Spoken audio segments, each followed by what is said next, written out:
আমার সব মিলিয়ে কোথাও মনে হলো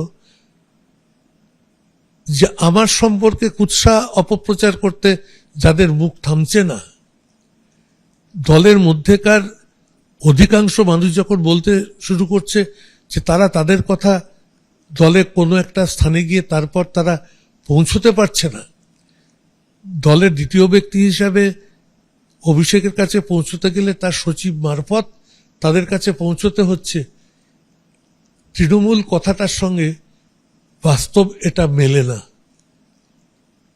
তৃণমূল কথা এবং মাটির সঙ্গে যোগাযোগ রেখে চলা নেতৃত্বের যে ব্যবস্থাপনা এই দলের মধ্যে ছিল সেটা গত 5 বছর চলেনি।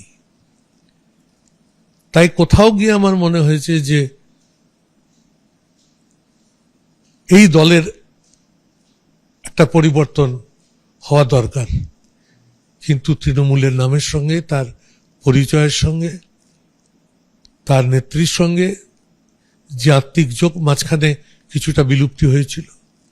নিশ্চয়ই বলবো যে আমার স্ত্রী নয়না বন্দ্যোপাধ্যায়, সে কখনো কংগ্রেস করেনি, সে দিদিকে দেখেই তৃণমূলে ঢুকেছে এবং তৃণমূলের প্রতীক চিহ্নেই 5 বার বিজয়ী হয়েছে।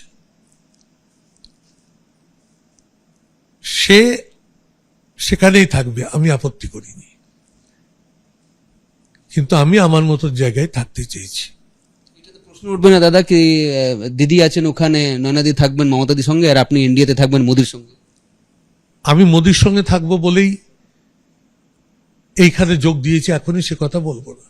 আপাতত আমার স্ট্যান্ড পয়েন্ট, তৃণমূল তার ঠিক জায়গায় দাঁড়িয়ে থাকতে পারেনি। ভবিষ্যতের পরবর্তী পদক্ষেপ কি হবে পরবর্তী পর্যায়ে বলবে।